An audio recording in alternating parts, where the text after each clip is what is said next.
Welcome back. It's Chaos Report, and it's time to take a look at Spider-Man and Wolverine #4 by Marc Guggenheim and Gerardo Sandoval. Now, I am going to go for the issue page by page. There's going to be spoilers, guys, so please do read the book first.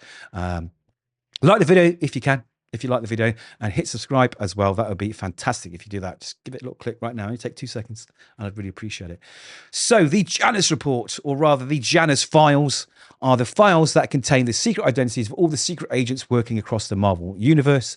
The bad guys have got hold of it, or trying to get hold of it, and Wolverine and Spidey have been sent out there to stop them from getting this information and using it against the good guys. That's essentially what's happening. There's been some fights. There's been lots of fights. Spidey's been slashed by Wolverine because he uncovered a truth from a video which may or may not expose Wolverine to be the murderer of Peter's parents. So they're not buddies right now. They're just working together because they got bigger problems in the form of Doc Ock. And that's what this issue is about. It's about fighting and revealing a couple of things which I'm a bit confused about. So maybe they'll uncover themselves as we get through. So we do get lots of fighting. Like I say, there's lots of fighting. It's dynamic. People are stabbing each other. Tentacles are getting torn apart. All sorts of things are going on. And the villains are talking about, this isn't about this isn't about defeating you. This is about proving a point.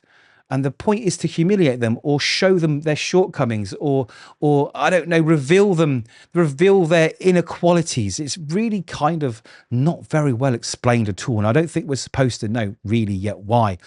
And we are reintroduced to this villain that was brought into the book, I think at the last issue. He seems to be the guy behind this, Dreadshadow. So we don't know who he is. We don't know what his motivations are. That we just know that his name's Dreadshadow. He's got a big sword. And he's real pissed at Spidey and Wolverine specifically.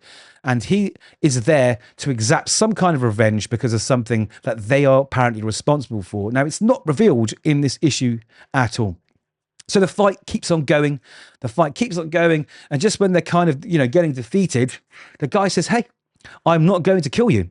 There's still so much I have to show you. It was easy, convincing the others. Each has been defeated by one or both of you. But I showed them that united we could do more to punish you together than we could alone. What greater vindication could there be for all the damage the two of you have done?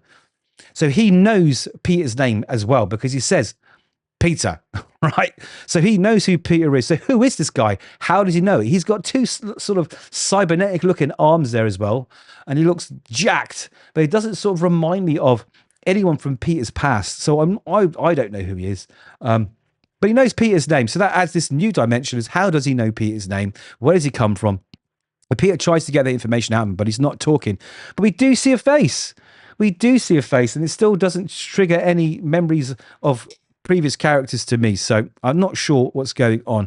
But his whole point is to try and show these two heroes, I guess, to the public who they really are, to expose them for the fakes maybe that they are. It's again, it is kind of ambiguous all the way through. I don't really know. But anyway, they're in trouble. They're in a lot of trouble. Now, they also have these bracelets that the baddies have slipped onto their hands that they can beam them out at any point in time. So just if a villain's about to be defeated, they can be teleported out to some other villain into a different place all the way across the world. So this does finally happen to bring them to New York. And Pete thinks, New York, the Baxter Building. I could do something about these bracelets. So he goes off to the home of the Fantastic Four. And of course, he breaks in as he normally does through the open window that I would imagine would be open to find some equipment. And what he does, he recalibrates them so that he can send a signal and receive a signal. And he teleports Wolverine out just before Wolverine goes into his berserker mode and gives the villains what they want, which again, I'm still not sure what the purpose of showing them showing their true selves. I don't know what the true self is. I don't know why it's bad. And he says, right, I figured out a way to control and remove those teleporters. You're welcome. He says, yeah, but I almost had the bastard. Says, listen, we can't just endlessly keep fighting these guys. We know where that's going to go. So he says, right, let's figure out what our next move is. And before anything can happen, a new player enters the ring. And it's Teresa Parker, Peter Parker's sister. Now, she just so happens to have special bullets made from the Muramasa blade, which is the one thing that can hurt Wolverine. She has those bullets locked and loaded, and she's about to shoot Wolverine because she also knows or thinks, right, that Wolverine's responsible for killing killing their parents. And that's really where we end, with a bullet hole through Wolverine. So it's okay.